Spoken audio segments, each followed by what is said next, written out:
The United States federal government has shut down. Again. The 19th time since 1976, the 4th time in 6 years, but this time is fundamentally different. Not because of politics, not because of personalities, because of mathematics. What you're witnessing is not routine political theater. This is systematic breakdown of the fiscal mechanisms that have sustained the global economy since World War II. And the economic implications extend far beyond delayed paychecks and closed national parks. Let me show you exactly what happens when a $27 trillion economy loses its central coordinating mechanism. Let me walk you through the mathematics of systematic economic disruption. And let me explain why this shutdown represents something fundamentally different from every previous government closure in American history. Because when you understand the numbers, when you see the cascading effects, when you recognize the pattern, you realize this is not about political dysfunction. This is about the structural fragility of an economy built on continuous federal spending, unlimited debt expansion, and the assumption that government operations never stop. The assumption just failed, and the mathematics are brutal. Every government shutdown follows the same economic progression. Immediate effects that seem manageable, secondary effects that compound exponentially, tertiary effects that persist long after government operations resume, and systemic effects that reveal fundamental structural weaknesses in the entire economic architecture. This shutdown is happening at the worst possible time, in the worst possible economic conditions, with the worst possible fiscal backdrop. The margin for error that existed during previous shutdowns no longer exists. The economic resilience that could absorb temporary disruptions has been exhausted.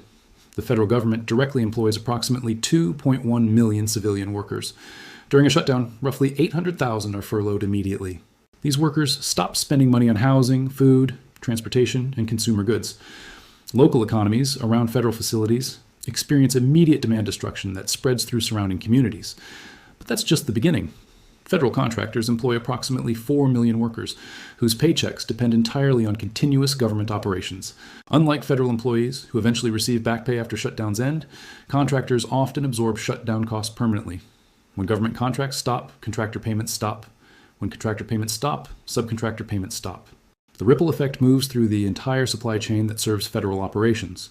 Small businesses that provide services to government facilities, restaurants near federal buildings, hotels that host government conferences, airlines that transport federal employees, rental car companies, office suppliers, maintenance services, security firms. The economic damage spreads exponentially from the initial point of disruption. State and local governments receive approximately $700 billion annually in federal funding. Education programs, transportation infrastructure, healthcare systems, social services, law enforcement grants, emergency management. When federal operations shut down, transfer payments to states slow or stop entirely. States face immediate budget shortfalls that force cuts to essential services or emergency borrowing that adds debt. But the real economic damage occurs in financial markets that depend on continuous Treasury operations. The United States government issues approximately $3 trillion in new debt annually to finance operations and refinance maturing obligations. During shutdowns, new debt issuance stops. Refinancing operations halt. The primary mechanism for global dollar liquidity freezes.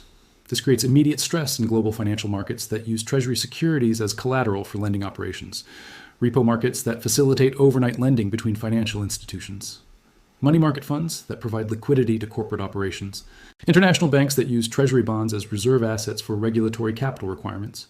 When Treasury issuance stops, global dollar liquidity contracts. When global dollar liquidity contracts, credit spreads widen across all markets. When credit spreads widen, borrowing costs increase for corporations, municipalities, and foreign governments. The economic damage compounds geometrically through interconnected financial systems. Previous government shutdowns occurred during periods of economic expansion when the private sector could absorb temporary disruptions. Employment was rising, corporate profits were growing, consumer confidence was high, interest rates were low. The economy had momentum that could carry it through brief interruptions to government operations. This shutdown is occurring during a period of maximum economic fragility. Corporate debt levels are at historic highs. Consumer savings rates are at historic lows. Bank lending standards are tightening rapidly. Economic growth is slowing. Inflation remains persistent despite Federal Reserve intervention. Interest rates are at restrictive levels not seen since 2007. The economy has no momentum to absorb disruption. Every economic indicator suggests the system is operating at maximum stress levels. Government shutdown removes the primary stabilizing mechanism at exactly the moment when stabilization is most critical for preventing broader systemic breakdown. The Congressional Budget Office estimates that each week of government shutdown reduces quarterly GDP growth by approximately 0.1 percentage points. A 4-week shutdown reduces annual growth by approximately 0.2%. That translates to roughly $50 billion in lost economic output for every month of closure.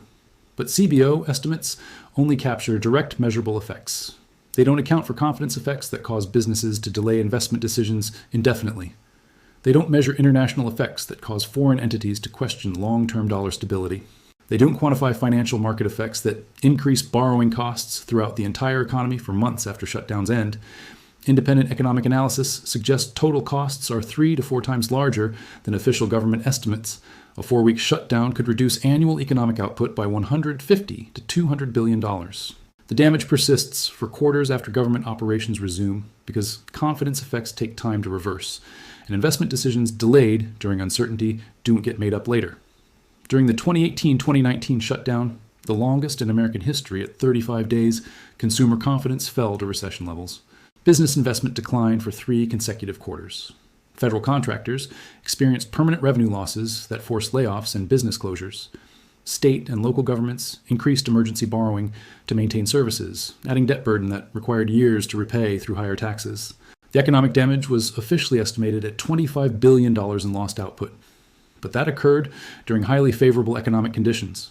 Strong employment growth, rising real wages, expanding corporate profits, interest rates near historic lows that made borrowing cheap and refinancing easy. Economic momentum that could absorb temporary shocks. Current economic conditions are precisely opposite. Employment growth is slowing toward potential recession levels. Real wages are declining due to persistent inflation, eroding purchasing power. Corporate profits are under severe pressure from rising input costs. Interest rates are at 15-year highs, making borrowing expensive and refinancing difficult for over-leveraged entities. A shutdown of similar duration today would cause significantly more economic damage because the economy lacks the resilience that existed 5 years ago. The mathematical amplification effects would be substantially larger due to the fragile initial conditions across all economic sectors. But the real danger isn't economic damage from the specific shutdown. The real danger is what government shutdowns reveal about systematic political dysfunction that makes basic fiscal operations impossible on a recurring basis. The United States government operates on continuing resolutions and debt ceiling increases that require constant political negotiation. Every few months, Congress must vote to keep the government operating. Every year or two, Congress must vote to allow additional borrowing. Both votes are consistently treated as opportunities for political leverage rather than routine administrative functions necessary for basic government operation. This creates constant uncertainty about fundamental government operations that makes long-term economic planning impossible for businesses, investors, and foreign governments. Economic systems require predictability to function efficiently. Political systems that deliberately inject uncertainty into routine operations impose massive hidden costs on economic efficiency throughout the entire economy. International confidence in dollar stability depends fundamentally on confidence in American political stability. When the American government cannot perform basic functions like keeping itself operational, international observers reasonably question whether America can perform complex functions like global economic leadership and crisis management. China and Russia are actively developing comprehensive alternative financial systems designed to bypass dollar dominance entirely. European nations are exploring strategic autonomy that reduces dependence on American political decisions. Middle Eastern nations are systematically diversifying reserve holdings away from dollar-denominated assets toward gold and other alternatives. Government shutdowns accelerate these de-dollarization trends by demonstrating American political dysfunction in the most visible way possible to international observers. Each shutdown provides additional evidence that America cannot reliably manage its own fiscal affairs, much less global economic affairs that require steady leadership. The mathematical trajectory is completely unsustainable. Federal debt increases by approximately $1.5 trillion annually. Interest payments on existing debt consume increasingly larger portions of federal revenue.